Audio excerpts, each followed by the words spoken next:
उन कोटि शिवलिंग को भी नमन कर कर मैं मेरी बात आगे बढ़ाना चाहता हूं। मित्रों, इसी जनवरी मास में त्रिपुरा का स्थापना दिन आएगा।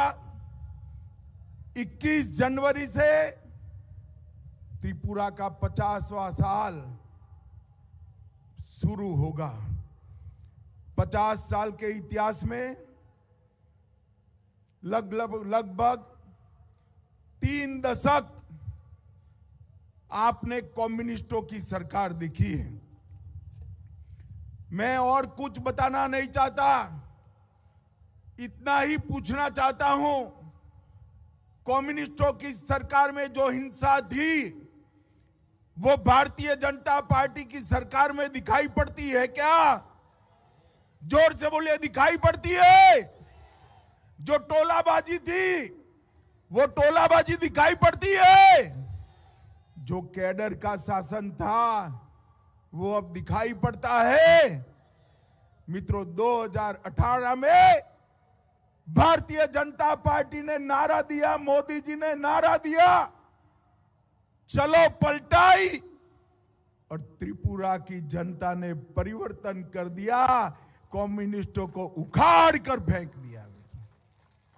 और मैं आज त्रिपुरा की जनता को कहने आया हूं, ये 5 साल में हमारे मुख्यमंत्री श्री विप्लव देव और माणिक शाह जी ने त्रिपुरा का जो विकास किया है वो तो एक शुरुआत है, पिक्चर का ट्रेलर है, पिक्चर अभी आगे आना बाकी है।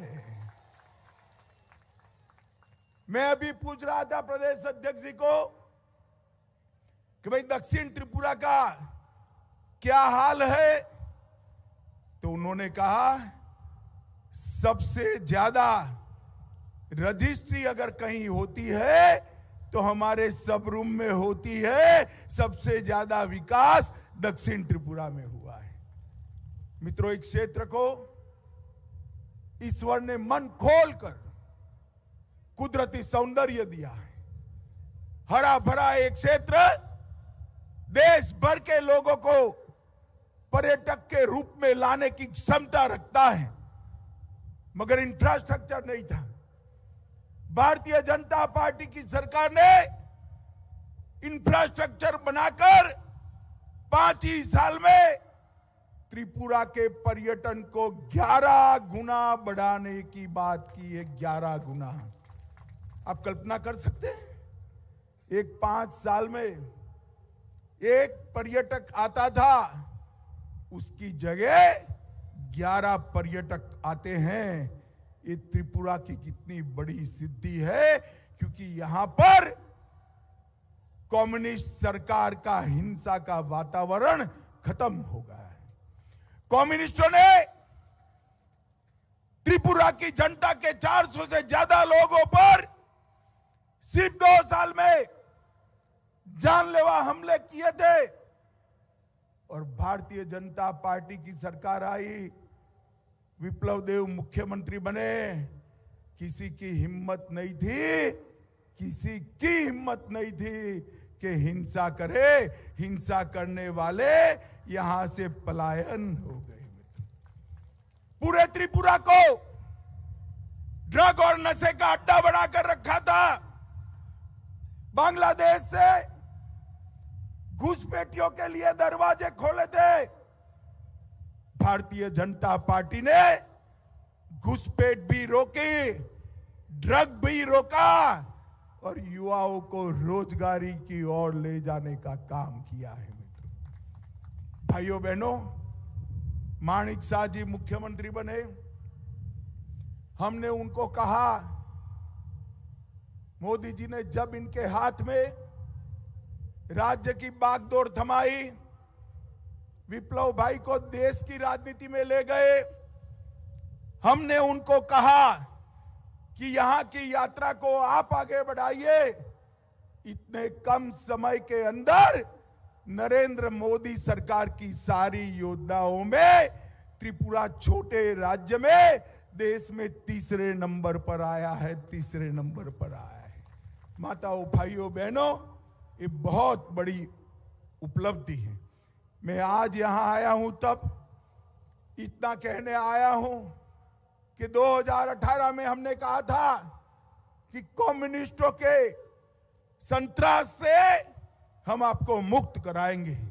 हमने मुक्त कराया है और आज कहकर जाता हूं, एक 5 साल माणिक भाई के नेतृत्व को दे दीजिए।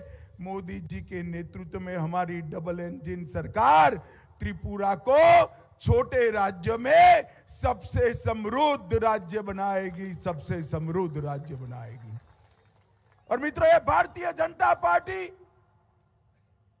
मोदी जी के नेतृत्व में सबका साथ, सबका विकास, सबका विश्वास और सबका प्रयास के आधार पर चलती है। और यही कारण है कि आज अर्थतंत्र पर ड्रग की परछाई नहीं है। यही कारण है कि हमारे ब्रू भाई आज जंगलों की वादियों में सुख चैन के साथ रह रहे हैं। यही कारण है एनएलएफटी वाले सारे लोगों ने अपने हथियार डाल दिए हैं और जनजाति समुदाय भी त्रिपुरा के विकास के अंदर लग गया है। मित्रों, भारतीय जनता पार्टी की सरकार ने अंधकार की जगह अधिकार दिया है, विनाश की जगह विकास दिया है, विवाद की जगह विश्वास दिया है, कुशासन की जगह सुशासन दिया है और दुविधा की जगह सुविधा देने का काम किया है। मित्रों, ढेर सारी चीजें ऐसी है जिसको मैं बताना चाहता हूं। प्रधानमंत्री जी के जितने भी योजनाएं थी, उज्ज्वला योजना, माताओं बहनों आप लोग जरा ज्यादा ताली बजाना, 2,70,000 माताओं को गैस का सिलेंडर देने का काम ये नरेंद्र मोदी सरकार ने किया है। 4,25,000 घरों में पीने का पानी पहुंचाने का काम भारतीय जनता पार्टी की सरकार ने किया है। इसके साथ साथ लगभग 3.5 लाख, 3 लाख से 3.5 लाख मकानों का आवंटन किया है। उनको नए घर दिए जाएंगे। 10,000 करोड़ से ज्यादा त्रिपुरा जैसे छोटे राज्य में 10,000 करोड़ से ज्यादा इंफ्रास्ट्रक्चर के काम हुए। 850 किलोमीटर से ज्यादा लंबा नेशनल हाईवे बनाने का काम शुरू हुआ है। इसके साथ साथ 73,000 माताओं को प्रतिमाह 5,000 रुपया मातृवंदना योजना में मिल रहा है। 12,000 से अधिक छात्र छात्राओं को छात्रवृत्ति स्कॉलरशिप दी गई है। 17 एकलव्य मॉडल स्कूल आदिवासी बच्चों के लिए बनाए गए हैं। 2.5 लाख से ज्यादा किसानों को प्रति साल 6,000 रुपया सीधा, कोई कैडर के वहां नहीं जाना है भाई, सीधा उनके बैंक अकाउंट में जमा करने का काम ये भारतीय जनता पार्टी की सरकार करती है।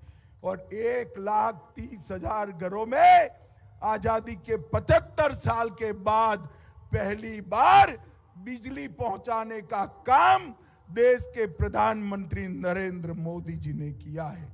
मित्रों, लगभग हमने कर्मचारियों और पेंशन भोगियों के डीए में 12% की वृद्धि की है। एक कम्युनिस्ट कहने क्यों तो कर्मचारियों की बात करते थे, मगर उनको 5वां वेतन आयोग ही तनख्वाह में देते थे। विप्लव भाई मुख्यमंत्री बने, उन्होंने तुरंत ही मुख्यमंत्री बनने के साथ ही 3 महीने में 6ठा और 7वां दोनों वेतन आयोग का फायदा सरकारी कर्मचारियों को देने का काम ये भारतीय जनता पार्टी की सरकार ने किया। और मित्रों 33% सरकारी नौकरियों में माताओं को, बहनों को रिजर्वेशन देने का काम भी भारतीय जनता पार्टी की सरकार ने किया है।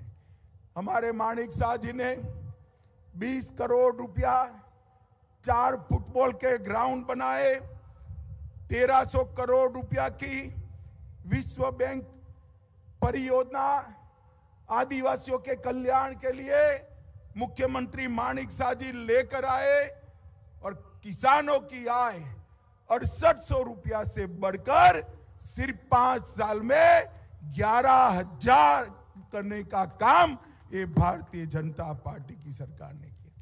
मित्रों, मोदी जी ने देश को सुरक्षित किया है। आज मैं यहां पर आया हूं, सब रूम में इतनी बड़ी संख्या है। मुझे बताओ भाई, ये कश्मीर जो है वो हमारा है या नहीं है? जोर से बताओ, ये कश्मीर हमारा है या नहीं है? और जोर से बताओ, है या नहीं है? धारा 370 हटानी चाहिए या नहीं हटानी चाहिए? ये कम्युनिस्ट, ये कांग्रेस 75 साल से धारा 370 को अपने बच्चे की तरह गोदी में खिलाकर घूमते थे। 5 अगस्त 2019 को मोदी जी ने धारा 370 को उखाड़कर फेंक दिया मित्रों। और ये कश्मीर हमारा हमेशा के लिए, भारत माता का ये मुकुटमणि कश्मीर हमेशा के लिए भारत के साथ जुड़ गया। मगर जब मैं बिल लेकर संसद में खड़ा हुआ, एक कम्युनिस्ट, कांग्रेस, ममता, समता, सपा, बसपा, ये सारी की सारी मंडली काऊ काऊ काऊ काऊ करने लगी कि मत हटाइए, मत हटाइए। मैंने बोला भाई क्यों ना हटाए? उन्होंने कहा कश्मीर के अंदर खून की नदियां बह जाएगी। अरे राहुल बाबा, 3 साल हो गए, खून की नदियां छोड़ो, किसी की कंकर चलाने की हिम्मत नहीं है, कंकर चलाने की हिम्मत नहीं है। ये नरेंद्र मोदी सरकार, सोनिया मनमोहन सरकार 10 साल तक चली। आए दिन पाकिस्तान से घुसपैठिए आकर हमारे जवानों को मारकर भाग जाते थे। सरकार के माथे पर जू नहीं रेंगती थी। मोदी जी आए, उरी और पुलवामा में गलती करी, वो भूल गए। ये कांग्रेस की सरकार नहीं है, कम्युनिस्टों की सरकार नहीं है, ये भारतीय जनता पार्टी की सरकार है। और प्रधानमंत्री मौनी बाबा मनमोहन सिंह नहीं है, नरेंद्र मोदी प्रधानमंत्री है, नरेंद्र मोदी। 10 ही दिन के अंदर सर्जिकल स्ट्राइक और एयर स्ट्राइक कर पाकिस्तान के घर में घुसकर आतंकवादियों के फुर्चे उड़ाकर हमारे सेना के जवान वापिस आ गए। मित्रों, पाकिस्तान को करारा जवाब देने का काम नरेंद्र मोदी जी ने किया और पूरी दुनिया को एक संदेश दिया कि भारत की सेना और भारत की सीमा इसके साथ छेड़खानी नहीं करते, नहीं तो परिणाम भुगतने पड़ते हैं, परिणाम भुगतने पड़ते हैं। माताओं, भाइयों, बहनों, आप मुझे बताओ, अयोध्या में रामलल्ला का मंदिर बनना चाहिए या नहीं बनना चाहिए? जरा आंट तक बोलो, जोर से बनना चाहिए या नहीं बनना चाहिए? जब से बाबर तोड़कर गया तब से, और जब से आजाद हुआ तब से, देश आजाद हुआ तब से एक कांग्रेसी इसको कोर्ट के अंदर उलझा रहे थे। और session court, high court, supreme court, फिर सेशन कोर्ट। मोदी जी आए, एक दिन सुबह सुप्रीम कोर्ट का फैसला आया और मोदी जी ने उसी दिन रामलल्ला के मंदिर का भूमि पूजन पूरा कर मंदिर का निर्माण चालू कर दिया।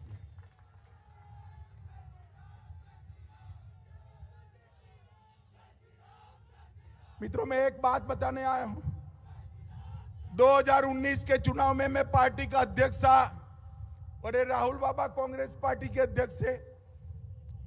तो राहुल बाबा हर रोज पूछते थे, मंदिर वही बनाएंगे, तिथि नहीं बताएंगे।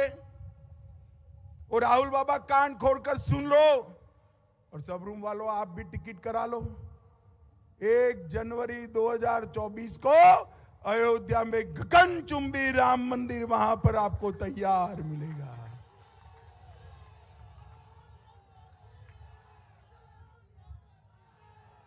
और सिर्फ राम मंदिर नहीं, 1 साल 2 साल जाने दीजिए, अपना मां त्रिपुरा सुंदरी का मंदिर भी ऐसा भव्य बनेगा कि पूरी दुनिया यहां देखने को आएगी।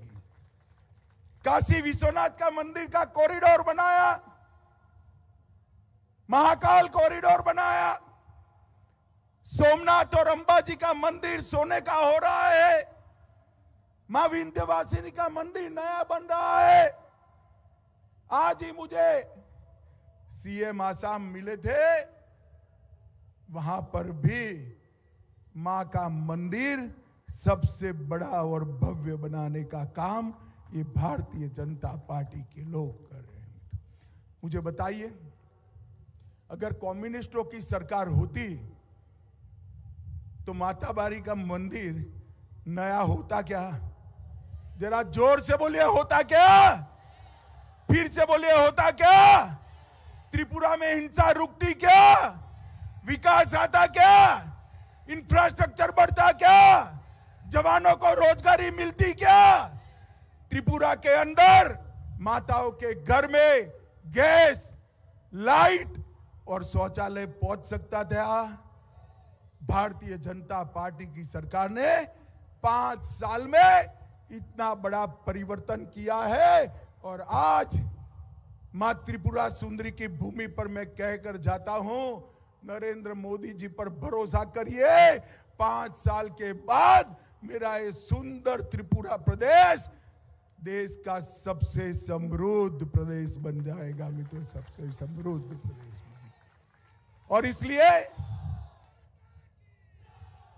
और इसलिए हमारे कार्यकर्ता जन विश्वास यात्रा लेकर निकले। विश्वास आपका, काम हमारा, भरोसा आपका, परिणाम हमारा और प्यार आपका, विकास नरेंद्र मोदी जी का। इस सूत्र पर आगे बढ़ने वाले हैं। हमारी ये जन विकास यात्रा, जन विश्वास यात्रा अभी शुरू होने के बाद हर गांव में जाएगी, हर तहसील में जाएगी, हर टोले में जाएगी। मेरा त्रिपुरा वासियों से करबद्ध निवेदन है कि हमारी यात्रा का स्वागत करिए, भारतीय जनता पार्टी का समर्थन करिए और फिर से एक बार पूर्ण बहुमत की भारतीय जनता पार्टी की सरकार बनाइए। मुझे बताइए, कमल के निशान पर बटन दबाएंगे क्या? अरे क्या आवाज है भाई, ऐसे नहीं होता, जोर से बोलो, दबाएंगे। मोदी जी के हाथ मजबूत करेंगे, डॉक्टर मानिक शाह के हाथ मजबूत करेंगे, भाजपा को जिताएंगे, पूर्ण बहुमत की सरकार बनाएंगे। तो मेरे साथ दोनों हाथ उठाओ, उठाओ दोनों हाथ, विजय के संकल्प की मुट्ठी भींचो और प्रचंड आवाज से बोलो, भारत माता की, भारत माता की।